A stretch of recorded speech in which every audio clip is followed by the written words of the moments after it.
Potato Cartoon TV। मिट्ठू एक गरीब आदमी है जो कोयले की खदान में काम करता है।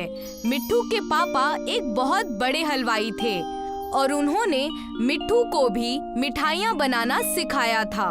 पर मिट्ठू को मिठाइयाँ बनाने और बेचने में शर्म महसूस होती थी। अरे बेटा मिट्ठू, कहाँ जा रहे हो? मैं काम पर जा रहा हूँ पापा। मैंने अपने लिए एक नया काम ढूंढा है। अगर तुम मेरे साथ नहीं रहोगे तो मेरी दुकान कौन संभालेगा? वो तो आप ही जानो पापा। और वैसे भी मुझे मिठाइयाँ बनाने में कोई दिलचस्पी नहीं है। अच्छा, तो किस चीज़ में दिलचस्पी है तुम्हें? बेटा ये तो हमारा पुश्तैनी धंधा है। अगर तुम इसको नहीं संभालोगे तो मेरी दुकान जल्दी बंद हो जाएगी। तुम्हें तो पता है कि मेरी तबीयत नासाज है। अब मैं कितने दिन तक काम कर सकूंगा? तबीयत नासाज है तो दुकान बंद कर दीजिए, पर मैं आज के बाद उस दुकान पर काम करने नहीं आऊंगा। ठीक है बेटा, जैसे तुम्हारी मर्जी। पर ये तो बताओ कि तुमने अपने लिए कौन सा नया काम ढूंढा है? एक ब्रिटेन की कंपनी है, कोयला निकालने का काम है। बेटा, इन अंग्रेजों का कोई भरोसा नहीं है, कब बेवकूफ बनाकर चले जाए कुछ पता नहीं। मिट्ठू अपने पापा की बात को अनसुना करके वहाँ से चला जाता है। पता नहीं आजकल के बच्चों को क्या हो गया है। अपना ही पुश्तैनी मिठाई बनाने का काम करने में इन्हें इतनी शर्म आ रही है, और कोयले की खदान में कोयला निकालने में इन्हें बड़ा गर्व महसूस होता है। मिट्ठू ने कोयले की खदान में काम करने का फैसला तो कर लिया था, पर उसे इस बात का थोड़ा भी इल्म नहीं था कि ये काम उसके लिए इतना मुश्किल होने वाला है। वो सफेद रंग के कपड़े पहनकर काम पर जाता है, पर खदान में पहुंचकर अपने हाथों से कोयला निकालने लगता है। क्या भाई, मजाक कर रहे हो क्या? हाथ से कौन कोयला निकालता है? फिर कैसे निकाला जाता है कोयला? फावड़े से घोगे निकालो, ये देखो ऐसे। मजदूर मिट्ठू को कोयला खोदकर दिखाते हैं, पर फिर भी मिट्ठू को समझ में नहीं आता है। लगता है नए नए हो, आज तक कभी ऐसा काम नहीं किया क्या?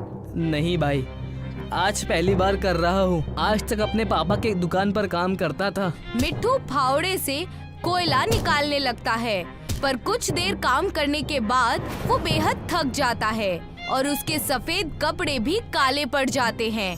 शाम तक काम करते करते उसके हाथों में छाले पड़ जाते हैं, पर वो इस बात का पता किसी को नहीं चलने देता और वो घर आकर बिना खाना खाए सोने चला जाता है। उठ जाओ बेटा, ये लो खाना खा लो। माखन लाल देखता है कि मिट्ठू के हाथों पर छाले पड़ गए हैं। वो अलमारी से दवा निकालकर उसके हाथों पर लगाता है। अभी भी मान जाओ बेटा, वो काम तुम्हारे बस का नहीं है। कल से छोड़ दो वो काम और मेरे साथ दुकान पर आ जाओ। जैसा चल रहा है ना, वैसा चलने दीजिए पापा। मिट्ठू अपने पापा की बात नहीं सुनता है और गुस्से में खाना आधा छोड़कर सो जाता है। अगली सुबह वो जल्दी उठकर काम पर जाता है। उसके हाथों के छालों में दर्द हो रहा है, पर फिर भी वो काम नहीं छोड़ता। इसी तरह काम करते करते महीना बीत जाता है और जब तनख्वाह मिलने की बात आती है तो मालिक शहर छोड़कर भाग जाता है। अरे हम तो लूट गए, इतने महीनों से काम कर रहे थे और पैसे देने का टाइम आया तो मालिक ही गायब हो गया है। सभी मजदूरों की तरह मिट्ठू भी अपना उदास चेहरा लेकर अपने घर वापस चला आता है और घर आकर अपने पापा से सारा मसला बताता है। फिक्र मत करो बेटा, मैं अभी भी जिंदा हूँ। हम दोनों मिलकर फिर से नई शुरुआत करेंगे, है ना?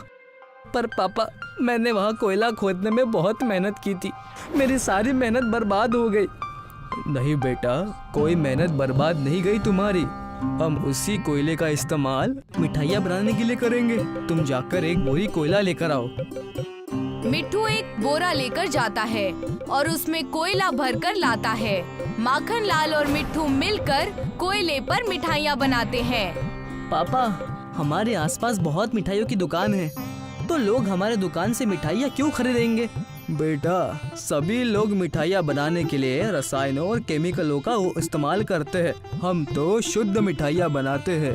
और बाकी के मिठाई वाले बिजली के मदद से चलने वाली मिठाइयाँ बनाते हैं, जबकि हम लोग कोयले की आंच पर अपने हाथों से मिठाइयाँ बनाते हैं। जब लोगों को ये बात पता चलेगी तो लोग जरूर हमसे मिठाइयाँ खरीदेंगे।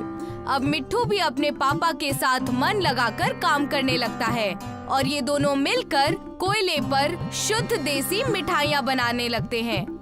देखते ही देखते इनकी मेहनत रंग लाती है और लोगों को मिट्ठू की कोयले की बर्फी के बारे में पता चलता है, तो बहुत से लोग कोयले की बर्फी खरीदने इनकी दुकान पर आते हैं। और बेटा मिट्ठू, 1 किलो कोयले की बर्फी देना। अरे चाचा, आपको तो शुगर की बीमारी है ना, आप इतना मीठा खाएंगे तो बीमारी बढ़ जाएगी। मैंने पहली बार कोई दुकानदार देखा है जो सच बोलकर अपनी चीज को खाने से रोक रहा है। चाचा, मैं तो आपकी सेहत के लिए कह रहा था। उसकी फिक्र मत करो बेटा, मुझे खुद डॉक्टर ने कहा है कि अगर मीठा खाने का मन करे तो कोयले की आंच पर बनी हुई मिठाई ही खाना, उससे कोई नुकसान नहीं होगा, वो पूरी तरह शुद्ध है। खुद डॉक्टर साहब तुम्हारे कोयले की आंच पर बनी हुई मिठाई की तारीफ करते हैं। अच्छा, तो ये बात है चाचा, मुझे तो पता ही नहीं था। ये लीजिए, आज मेरी तरफ से बर्फी खाइए। मिट्ठू काका को अपने हाथों से बनाई हुई कोयले की बर्फी खिलाता है और 1 किलो उनको बांध कर देता है। देखते ही देखते पूरे शहर में मिट्ठू के कोयले की बर्फी की डिमांड बढ़ने लगती है। मुझे माफ कर दीजिए पापा, आज तक मुझे मिठाइयाँ बनाने में शर्म महसूस होती थी और आज इसी काम से मेरी अच्छी कमाई हो रही है। कोई बात नहीं बेटा, देर सवेर ही सही तुम्हारी आँख तो खुल गई। अब मन लगाकर अपना काम करो और एक बात हमेशा ध्यान रखना कि ग्राहक भगवान का रूप होता है, उसके साथ कभी धोखा मत करना और अपनी मिठाई की गुणवत्ता कभी कम मत होने देना। ठीक है पापा, मैं ऐसा ही करूँगा। वक्त के साथ मिट्ठू के मिठाइयों का बिजनेस भी बढ़ने लगा और ये देखकर एक जलनखोर मिठाई वाले ने कोयले कंपनी के मालिक के पास जाकर बताया कि मिट्ठू कोयले की खदान से कोयले निकाला करता है। कोयला मालिक ने मिट्ठू के खिलाफ पुलिस में कंप्लेन कर दी, पर मिट्ठू ने बड़ी ही समझदारी से पुलिस इंस्पेक्टर को सारी बात बताई।